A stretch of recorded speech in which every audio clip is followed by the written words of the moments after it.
The morning sun cast long shadows across the marble floors of Buckingham Palace as Prince Louis Alexander Windsor walked through the corridors he had known since childhood. At 23, he possessed the same striking features that had made his mother, Princess Diana, beloved worldwide: piercing blue eyes, gentle smile, and an innate ability to connect with people from all walks of life. Yet today, those eyes carried a weight that seemed far beyond his years. The palace buzzed with its usual morning activity. Staff members hurried past with purpose, their footsteps echoing against the ornate walls adorned with centuries of royal portraits. Louis nodded politely to each person he passed, offering genuine smiles that had become his trademark.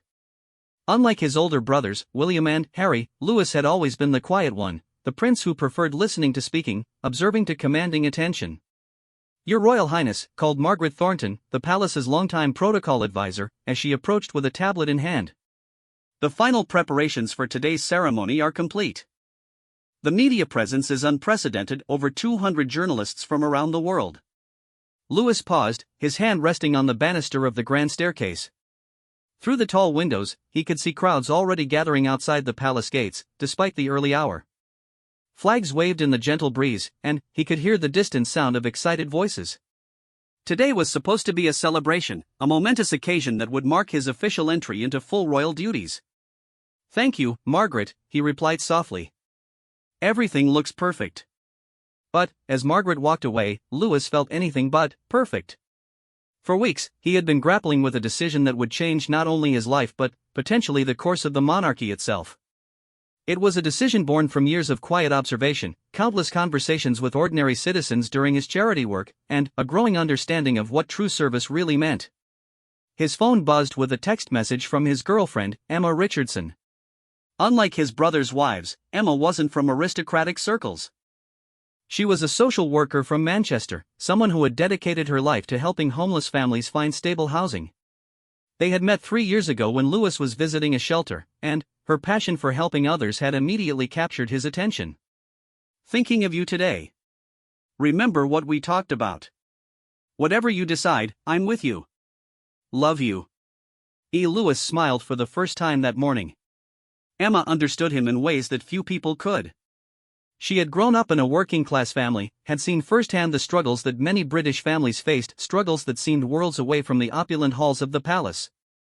Through her, Louis had gained a perspective that no amount of royal education could provide.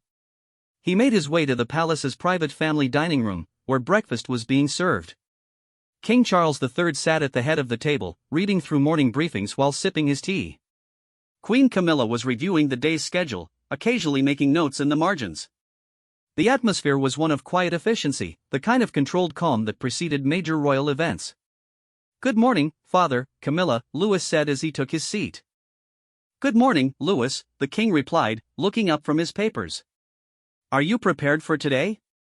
This marks an important milestone in your royal journey." Louis buttered his toast slowly, considering his words carefully.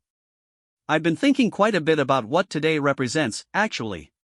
Queen Camilla looked up from her schedule. "You seem thoughtful this morning. Pre-ceremony nerves are completely natural."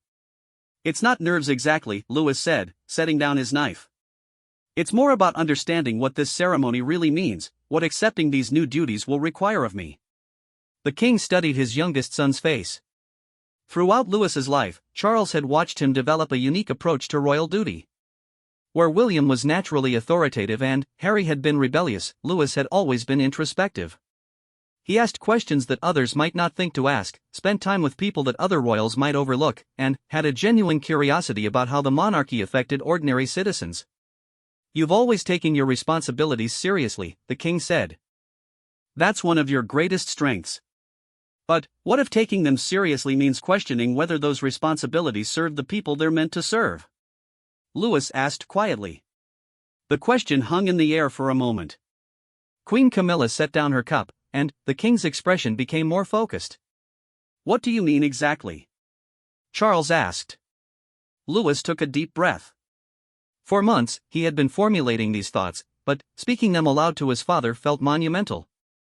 "I've spent the last 3 years working closely with Emma's charity projects. I've seen families living in their cars because they can't afford rent, children going to school hungry, elderly people choosing between heating their homes and buying medicine. And then, I come back here, to all this grandeur, to ceremonies that cost hundreds of thousands of pounds, and I wonder, what are we really doing for these people? The king's expression remained neutral, but Louis could see the wheels turning in his father's mind. The monarchy provides stability, continuity, tradition, Charles said carefully. These are valuable things, Louis. They give people something to believe in, something that connects them to their history and their nation's identity. I understand that, Louis replied. And I'm not questioning the value of those things. But I am questioning whether the way we're providing them is the most effective way. Queen Camilla leaned forward slightly. You're talking about significant changes to traditions that have existed for centuries. I'm talking about adaptation, Louis said. The world has changed dramatically even in the last decade. Social media has made everything more transparent, more immediate. People want authenticity, not just ceremony. They want to see that their institutions are actually working for them, not just existing for tradition's sake. Through the dining room windows, the sound of the gathering crowd grew louder. Louis knew that in a few hours, he would be expected to stand before those people, accept new titles and responsibilities, and essentially pledge his life to serving in a role that he was beginning to question. His phone buzzed again. This time it was a message from James Cooper, a veteran he had met during a hospital visit 6 months ago. James had lost his leg in Afghanistan and had been struggling with mental health issues since returning home. Saw you're getting new duties today. Hope you remember us little people. The system failed me, but you listened. That meant everything. Good luck today. Louis showed the message to his father and Camilla. As they read it, he watched their faces carefully. This is what I'm talking about, he said quietly. James is one of dozens of veterans I've met who feel abandoned by the very system they risked their lives to protect. He's not asking for special treatment, he's asking for the basic support that any civilized society should provide to its heroes. The king set the phone down gently. And, you believe that traditional royal duty isn't addressing this adequately?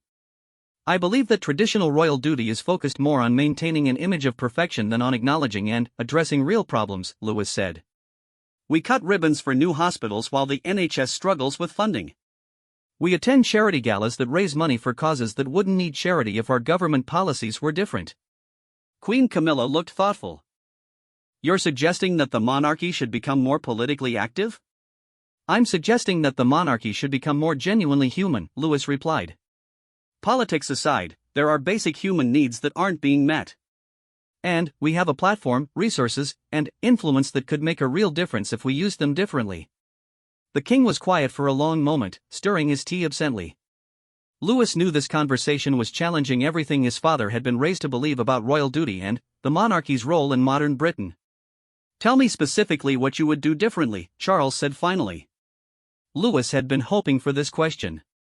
Instead of cutting the ribbon for a new homeless shelter, what if we asked why we need so many homeless shelters? What if we used our platform to have honest conversations about housing policy, about mental health support, about economic inequality? What if we acknowledged that some of our traditions are expensive symbols while real people struggle with basic necessities? The monarchy's political neutrality is fundamental to our constitutional role, the king reminded him. I'm not talking about partisan politics, Louis said. I'm talking about basic human welfare. Is it political to say that people shouldn't have to choose between food and medicine? Is it political to suggest that veterans deserve proper mental health care? Is it political to acknowledge that our ceremonies cost enough money to fund school meal programs for thousands of children? Queen Camilla exchanged a glance with the king. Louis could see that his words were having an impact, even if they were uncomfortable to hear. And Emma supports this perspective? Charles asked. Emma opened my eyes to this perspective, Louis admitted. But it's not her agenda, it's mine. I've seen too much to pretend that cutting ribbons and wearing uniforms is enough. The people I've met, the stories I've heard, they deserve more from their institutions than just ceremony. The breakfast dishes sat forgotten as the conversation deepened. Outside, the crowd continued to grow, unaware that the prince they had come to celebrate was questioning the very foundations of what that celebration represented. The ceremony begins in 3 hours, the king said quietly. I know, Louis replied.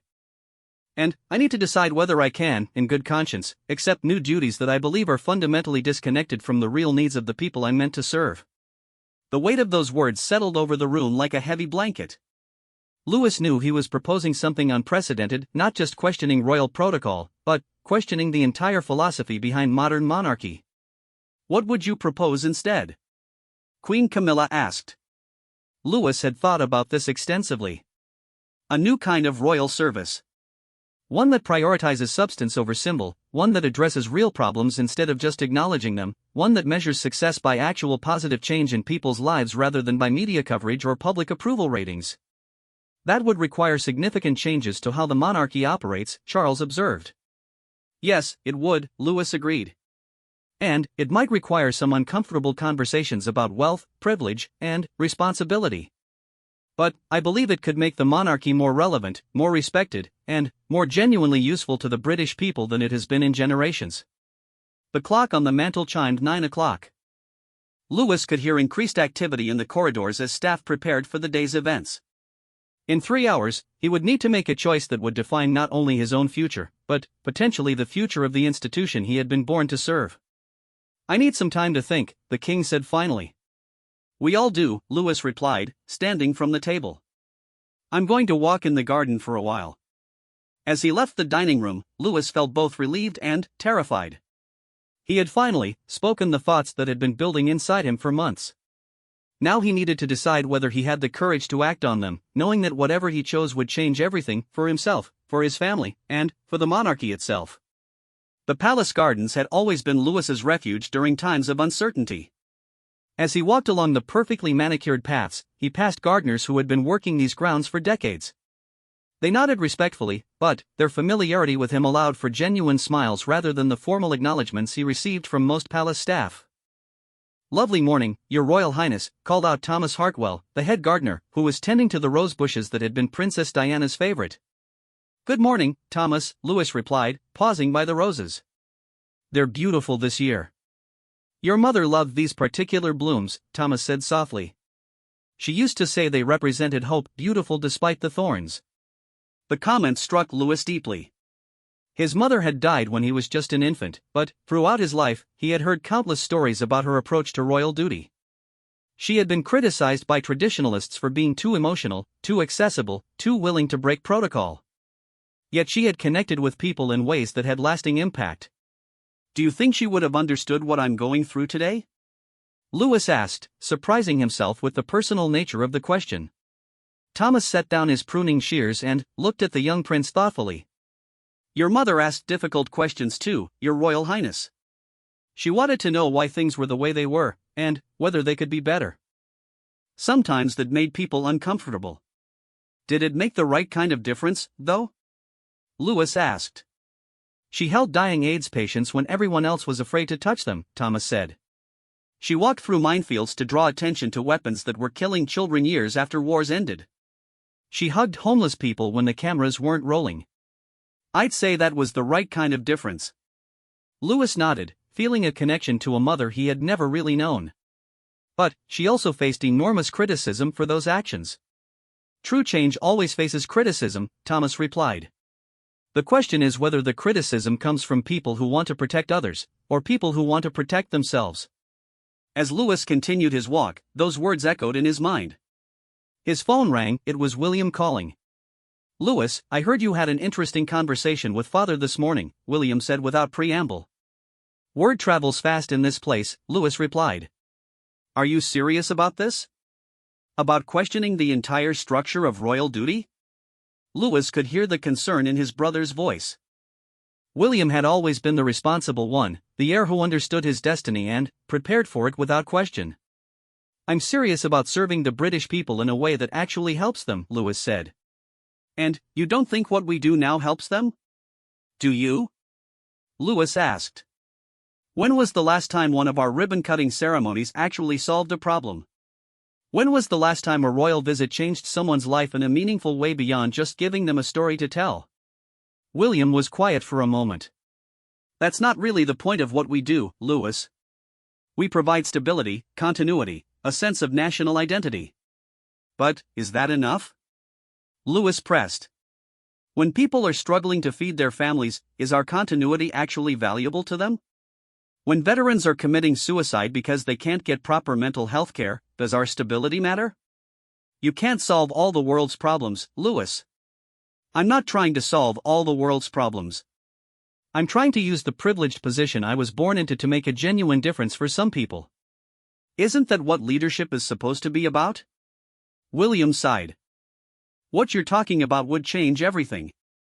It would upset centuries of tradition, constitutional conventions, the whole relationship between the monarchy and the government. Maybe some things need to be upset, Lewis said. Maybe tradition for tradition's sake isn't always good enough. After ending the call with William, Lewis found himself at the memorial garden dedicated to his mother. He sat on the bench there, surrounded by flowers that were changed seasonally to ensure constant beauty. The irony wasn't lost on him, even this tribute to his mother's memory was maintained through careful protocol and expense. His phone buzzed with a text from Emma. How did breakfast go? Instead of texting back, Lewis called her. It went as expected, he said when she answered. I've officially started a royal crisis. You've officially started an important conversation, she corrected. How do you feel? Terrified and relieved at the same time, he admitted. I've been thinking about what you said last week, about the choice between being comfortable and being authentic. Emma had grown up in a world where authenticity wasn't a choice, it was survival. Her family had faced eviction twice during her childhood, and she had learned early that pretending everything was fine when it wasn't could be dangerous. What did your father say? She asked. He asked what I would do differently. And I realized I have a lot of ideas but no real plan for implementing them. That's normal, Emma said. Every social worker starts with passion and has to learn practical skills. The passion is the most important part, you can learn the rest. But this isn't social work, Lewis said. This is the monarchy. There are constitutional implications, political considerations, centuries of precedent. There are also real people whose lives could be improved if someone with influence decided to focus on substance over ceremony, Emma reminded him. Remember what Mrs. Patterson said last month? Lewis smiled, thinking of the elderly woman they had met at a community centre in South London. Mrs. Patterson was 82 and had been living on a pension that barely covered her basic expenses. When Lewis had visited the centre as part of an official engagement, she had pulled him aside. You seem like a nice young man, she had said. But I've been poor for 60 years, and I've met a lot of royals at a lot of ceremonies, and I'm still poor. When are you going to do something about the systems that keep people like me struggling instead of just visiting us and moving on? The question had haunted Lewis for weeks. Mrs. Patterson hadn't been rude or demanding, she had been genuinely curious about whether royal visits were supposed to accomplish something beyond publicity.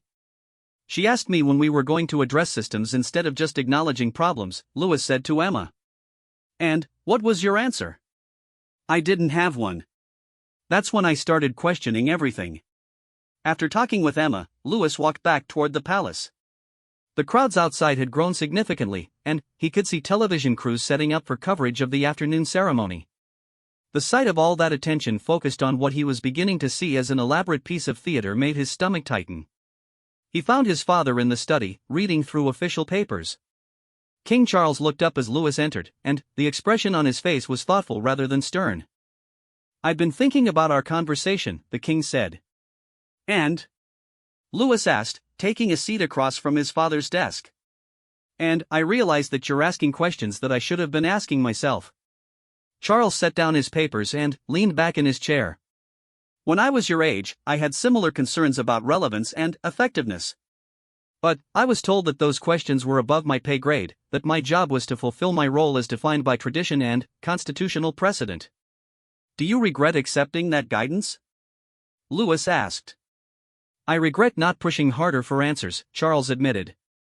The monarchy survived the 20th century by adapting when necessary, allowing women to inherit equally, paying taxes, opening palaces to the public, becoming more accessible. But perhaps we've been too cautious about adapting to the realities of the 21st century. This was not the response Lewis had expected. He had prepared himself for arguments about duty, tradition, and constitutional responsibility. What are you saying? He asked carefully.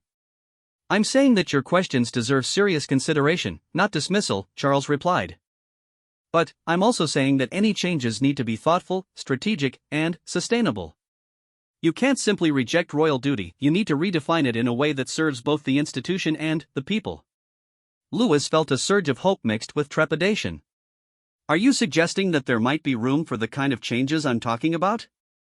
I'm suggesting that we need to have a much longer conversation about what those changes would look like in practice, Charles said. But that conversation needs to happen after today's ceremony, not instead of it. You want me to go through with the ceremony? I want you to honor the commitments that have already been made to the people who are gathered outside, Charles said. Hundreds of people have traveled from across the country to be here. They've arranged childcare, taken time off work, spent money they might not have been able to spare easily. Whatever we decide about the future, we owe them respect today. Louis considered this. His instinct was to reject any ceremony that he felt was disconnected from genuine service. But his father was right about the people who had come to participate. They deserved honesty, but they also deserved respect. What if I used the ceremony to start the conversation? Louis asked. What if I spoke honestly about what I think royal service should be in the modern world? Charles raised an eyebrow. That would be unprecedented. So was my mother walking through a minefield, Louis replied. Sometimes unprecedented actions are necessary. The king stood and walked to the window, looking out at the crowds gathered in the palace courtyard. If you're going to speak about change, you need to be prepared for the consequences. Not everyone will appreciate honesty about the monarchy's limitations. But some people might appreciate honesty about the monarchy's potential, Louis countered. Charles turned back to his son. What exactly would you say?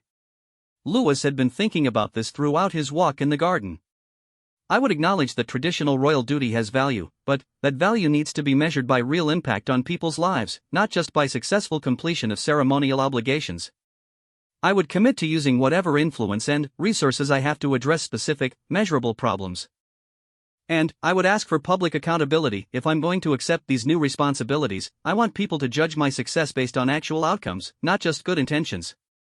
That's a significant departure from how royal effectiveness has traditionally been measured, Charles observed. Traditional measurements haven't been working very well for the people who need help most, Louis said. Mrs. Patterson is still poor despite decades of royal visits to her community. James Cooper is still struggling with mental health issues despite multiple royal initiatives supporting veterans. At some point, we have to admit that good intentions aren't enough. The king looked at his son for a long moment.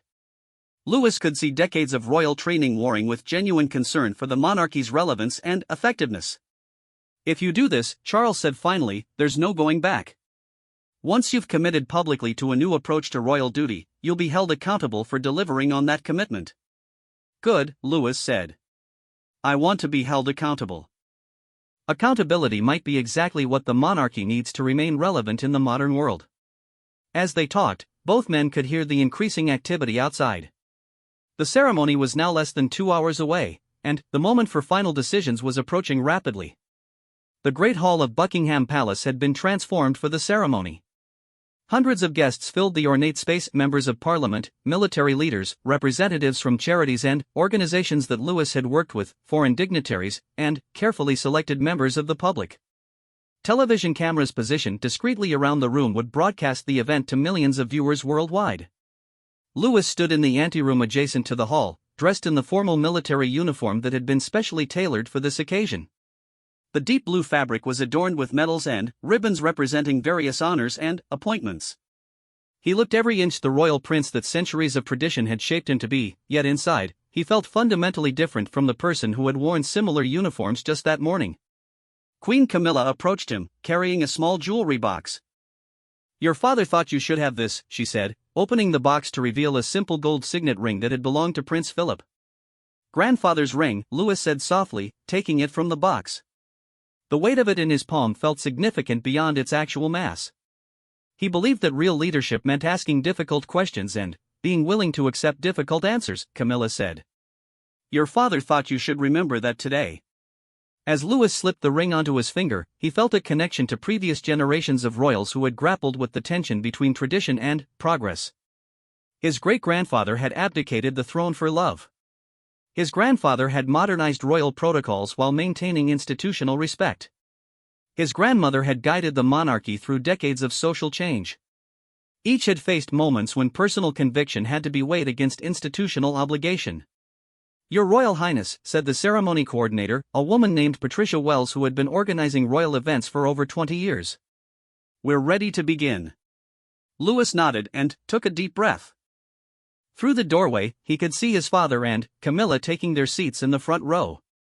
William and Catherine were present with their children, who looked both excited and slightly overwhelmed by the formal atmosphere. Harry had traveled from California for the occasion and sat with several of Louis's close friends, including Emma.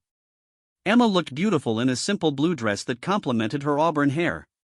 She caught Louis's eye and offered an encouraging smile. Next to her sat James Cooper, the veteran who had sent the supportive text that morning. Louis had personally invited James, along with several other people he had met during his charity work, Mrs. Patterson from the community center, Sarah Chen, a nurse from an underfunded hospital, and Marcus Williams, a teacher from an inner-city school. These were not the usual guests at royal ceremonies. They represented the people Louis truly wanted to serve, and their presence in the Great Hall felt both inspiring and intimidating. The ceremony began with traditional music played by the Royal Philharmonic Orchestra. As the familiar melodies filled the hall, Louis walked slowly toward the front of the room, acknowledging guests with subtle nods but keeping his focus on the task ahead. Every step felt weighted with significance. King Charles stood at the front of the hall beside an ornate lectern. The Archbishop of Canterbury was present to offer blessings, and the ceremony would follow protocols that had been refined over centuries. Yet Louis knew that what he planned to say would challenge those protocols in unprecedented ways. "Ladies and gentlemen," the king began, his voice carrying clearly through the hall.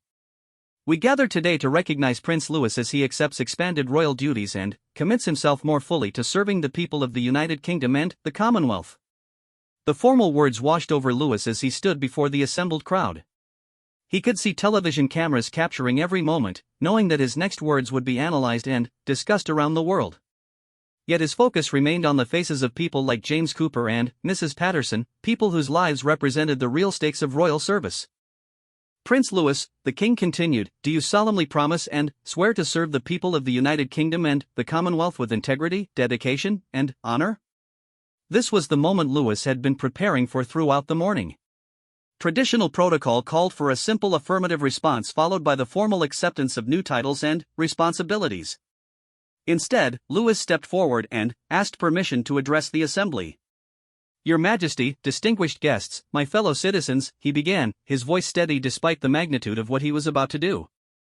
"I am honored to accept these new responsibilities, but I believe this moment requires more than traditional ceremony. It requires honest conversation about what royal service means in the 21st century." A murmur rippled through the hall. Louis could see surprise and curiosity on most faces, concern on others. His father's expression remained carefully neutral, though Louis detected a slight nod of acknowledgement. "For the past 3 years, I have had the privilege of working closely with extraordinary people across our nation. I have met veterans struggling with mental health challenges despite their service to our country. I have spoken with families living in poverty despite working multiple jobs.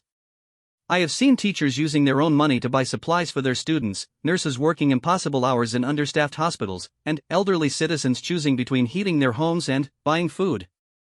Louis paused, allowing his words to settle. The hall had become completely quiet. "These experiences have taught me that traditional royal service, while valuable, is not sufficient to address the challenges facing our people. Cutting ribbons for new facilities is important, but not if those facilities lack proper funding to fulfill their missions. Visiting hospitals is meaningful, but not if our visits don't lead to improved support for healthcare workers. Honoring veterans is necessary, but not if we fail to ensure they receive the mental health care they've earned through their service." Emma was watching him intently, her expression filled with pride and love. James Cooper was leaning forward in his seat, clearly engaged with every word. Mrs. Patterson had tears in her eyes. "Today, I want to make a different kind of commitment," Louis continued.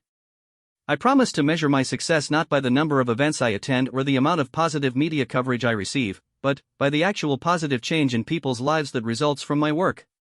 The hall remained silent, but Louis could sense the shift in attention. People were listening not just to his words, but to the conviction behind them. "I commit to using whatever influence and resources I have to address specific, measurable problems. I will work to improve mental health support for veterans, to advocate for proper funding of essential services, and to ensure that the voices of ordinary citizens are heard in the halls of power. Louis glanced at his father, who was watching him with an expression that seemed both proud and concerned.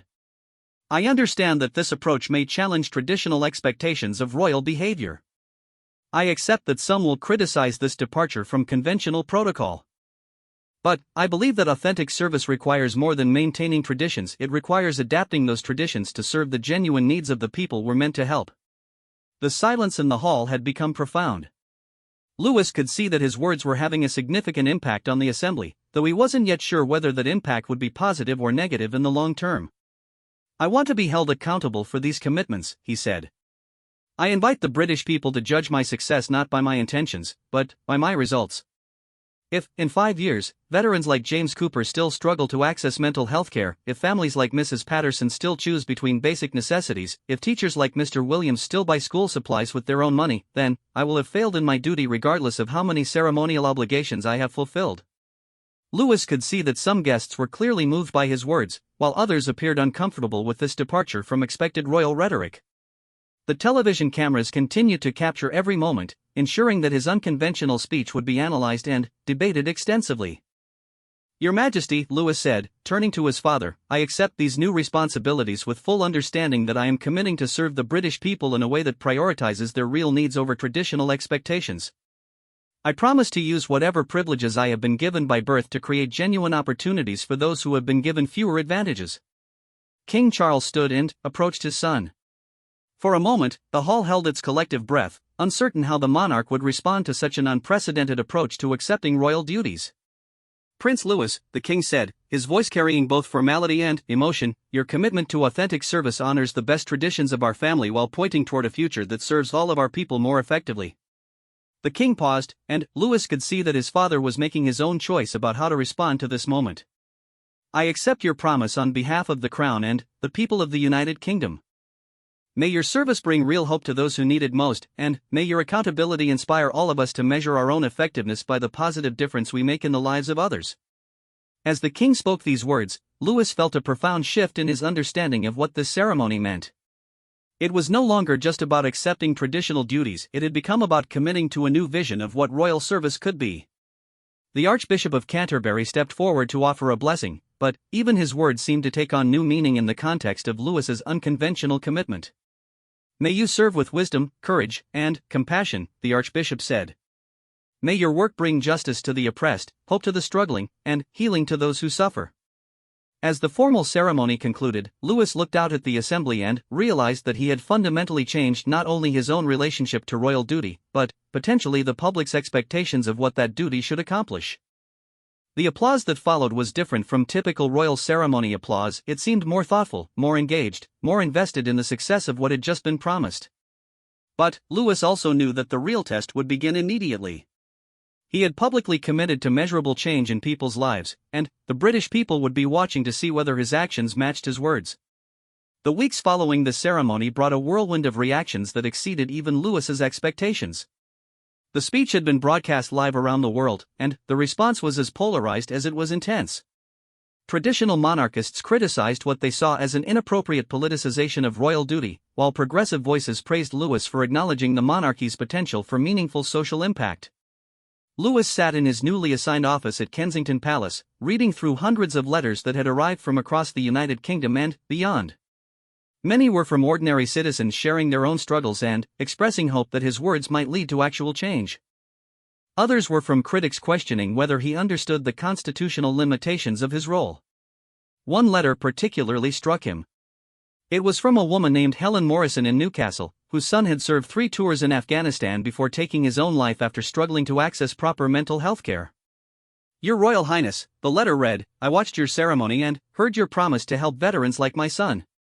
I have heard many promises from many politicians and officials over the years.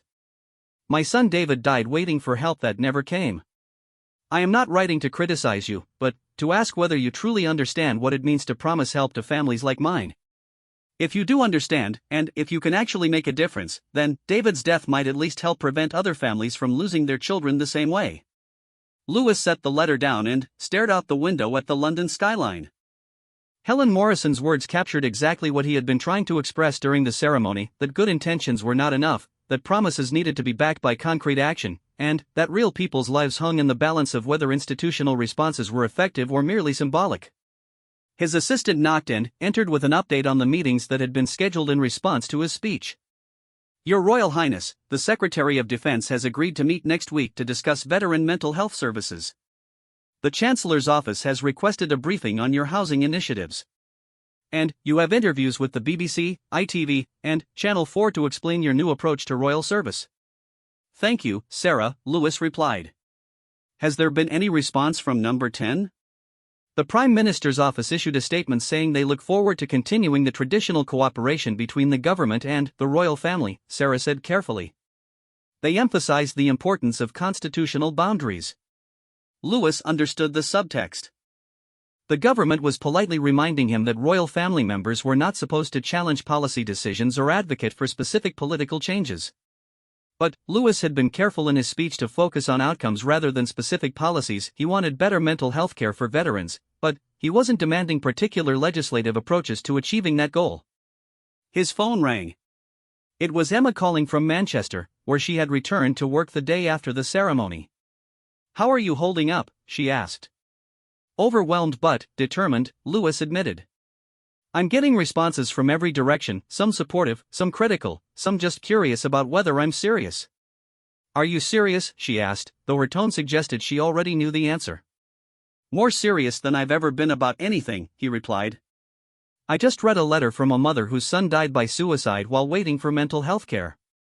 Helen Morrison in Newcastle. If I can't make a difference for people like her, then everything I said was just empty words. Then, you need to meet her, Emma said without hesitation. Not for a photo opportunity, not for media coverage, but to understand exactly what went wrong and how it could be prevented in the future.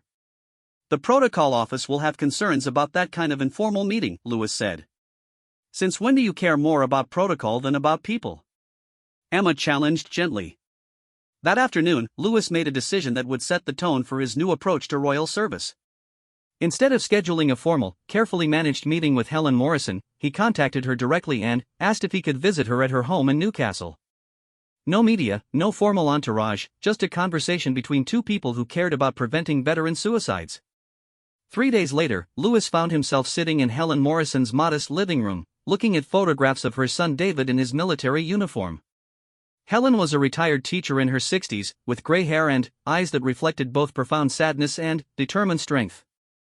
David was the kindest boy you could imagine, she said, handing Lewis a photo of her son with his unit in Afghanistan.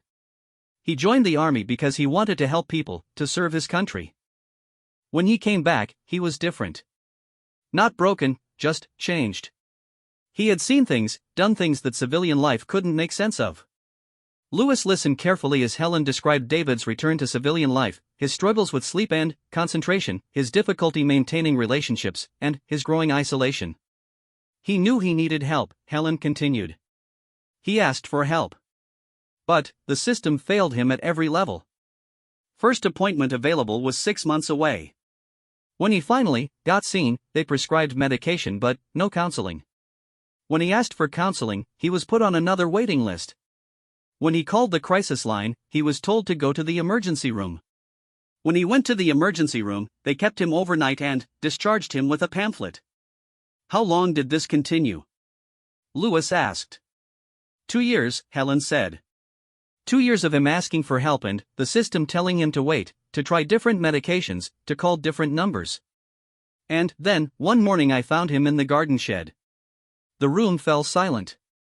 Lewis struggled with the inadequacy of any response to such profound loss. Mrs. Morrison, he said finally, I cannot bring David back, and I cannot undo the failures that led to his death. But I can promise you that I will use whatever influence I have to ensure that other veterans don't face the same impossible situation. What specifically will you do? She asked. Politicians have promised me changes before. Officials have expressed their sympathy. But David is still dead, and other veterans are still struggling. Lewis had prepared for this question.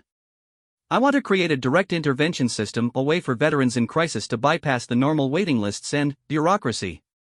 I want to work with mental health professionals to establish rapid response teams specifically trained in military trauma. And I want to create accountability measures so that when the system fails someone, there are immediate consequences and immediate corrections. Helen studied his face carefully. That would require cooperation from the Ministry of Defense, the NHS, local authorities, and private mental health providers. Do you have that kind of influence? I'm going to find out, Lewis said honestly. But I'm not going to make promises I can't keep. I want you to stay in contact with me, to tell me whether the changes I'm working on are actually making a difference for families like yours. Before leaving Newcastle, Lewis visited the local Veterans Center where David had sought help. He spoke with counselors, administrators, and other veterans about the barriers they faced in accessing care. What he learned was both heartening and frustrating. There were many dedicated professionals trying to help, but they were overwhelmed by demand and constrained by insufficient resources and bureaucratic obstacles. One veteran, a woman named Maria Santos who had served in Iraq, explained the catch-22 that many service members faced. You need help, but asking for help is seen as a sign of weakness. You get help, but it's often inadequate. You don't get better quickly enough, so you're seen as not trying hard enough. And if you criticize the help you're getting, you're seen as ungrateful. Lewis took extensive notes during these conversations. He was beginning to understand that the problems were systemic rather than individual, good people trying to work within systems that were fundamentally insufficient for the challenges they faced. When he returned to London, Lewis requested meetings with key officials. But, instead of traditional courtesy calls, he came prepared with specific questions based on what he had learned in Newcastle. His meeting with the Secretary of Defense was unlike any royal consultation in recent memory. Secretary Johnson, Lewis began, I've spent time with veterans and their families who have experienced serious failures in our mental health support systems. I need to understand, what are the specific obstacles preventing timely, effective mental health care for service members and veterans? The secretary, a career civil servant named Robert Johnson, seemed taken aback by the directness of the question. Well, Your Royal Highness, mental health care is a complex issue involving multiple agencies and departments. I understand it's complex, Lewis interrupted politely. But complexity is not the same thing as impossibility. What would need to change concretely to ensure that a veteran in crisis could access appropriate help within, say, 48 hours instead of 6 months? Secretary Johnson looked uncomfortable with the specificity of the question, but Lewis waited patiently for an answer. It would require additional funding for mental health professionals, streamlined referral processes between military and civilian services, and probably some legislative changes to allow for emergency interventions, Johnson said finally. What would that cost? Lewis asked. I don't have those figures readily available. Then, I need you to get those figures, Lewis said. Because I'm going to be publicly accountable for progress on this issue, and I need to understand exactly what obstacles we're facing and what resources would be required to overcome them. This approach, demanding specificity rather than accepting generalities, became Lewis's signature in all his official meetings. When he met with housing officials about homelessness, he wanted to know exactly how many units would need to be built to eliminate family homelessness, and exactly what legal or financial obstacles prevented that construction. When he spoke with education officials about school funding, he wanted to know the precise cost of ensuring that teachers didn't have to buy classroom supplies with their own money. The reaction from government officials was mixed. Some appreciated his genuine engagement with policy details, while others found his direct approach challenging to traditional protocols. But the public response was increasingly positive. Lewis began receiving letters from people across the country who felt that finally, someone in a position of influence was asking the right questions and demanding concrete answers. One letter came from a group of nurses at a hospital in Birmingham. Your Royal Highness, we have worked understaffed shifts for years while officials promised improvements that never materialized. Thank you for asking for specific numbers and timelines instead of accepting vague assurances. We hope your approach leads to real changes in how our healthcare system is supported. Another came from a teacher in Wales. I have spent over £2,000 of my own money this year buying supplies for my students. When I raised this issue with officials, I was told that budget constraints made additional funding impossible. But no one had ever calculated exactly how much additional funding would be needed or explored specific ways to provide it. Thank you for demanding those kinds of details. 3 months after the ceremony, Lewis published his first quarterly report on his royal service commitments. Unlike traditional royal reports that focused on number of events attended and general charitable contributions, Lewis's report included specific metrics: number of veterans connected with mental health services within 48 hours of request, number of homeless families housed through direct interventions, amount of additional funding secured for specific underfunded programs. The numbers were modest. He had helped 37 veterans access rapid mental health care, assisted 12 families in finding stable housing, and facilitated £1.2 million in additional funding for school supplies in underserved areas. But these were concrete, measurable improvements in real people's lives. More importantly, the report included commitments for the next quarter, specific goals with specific timelines, and a clear acknowledgement that failure to meet these goals would constitute failure in his royal duties. The report concluded with a section titled Lessons Learned, where Lewis honestly assessed what had worked well and what had not. He acknowledged that some of his initial approaches had been naive, that some problems were more complex than he had initially understood, and that effective change required patience as well as urgency. But he also noted that demanding specific answers to specific questions had revealed that many problems that officials described as impossibly complex were actually quite solvable with adequate resources and political will. The evening the report was published, Lewis sat in his office reading the immediate responses. Helen Morrison had sent a message: "Your Royal Highness, I received a call today from a veteran whose son was connected with a counselor within 24 hours of his crisis call. The mother said it was because of the new rapid response system you helped establish. David would be proud." Emma called from Manchester with news that several local authorities were implementing similar accountability measures for their social services, using Lewis's approach as a model. "You're proving that authentic leadership can work," she said. "Not just for you, but for other people in positions of responsibility." As Lewis looked out at the lights of London, he reflected on how much had changed since that morning when he had walked through the palace gardens questioning whether traditional royal duty was sufficient. He had learned that changing systems was harder than he had imagined, but also that it was more possible than many officials wanted to admit. Most importantly, he had discovered that accountability, both accepting it and demanding it from others, was indeed transformative. When people knew they would be measured by concrete outcomes rather than good intentions, when they understood that failure to help real people would be publicly acknowledged as failure, the quality of attention and effort applied to solving problems increased dramatically. The hall had indeed fallen quiet when Prince Louis bowed his head and accepted new duties that day. But that quiet had been the beginning of a different kind of royal service, one measured not by tradition maintained, but by lives actually improved.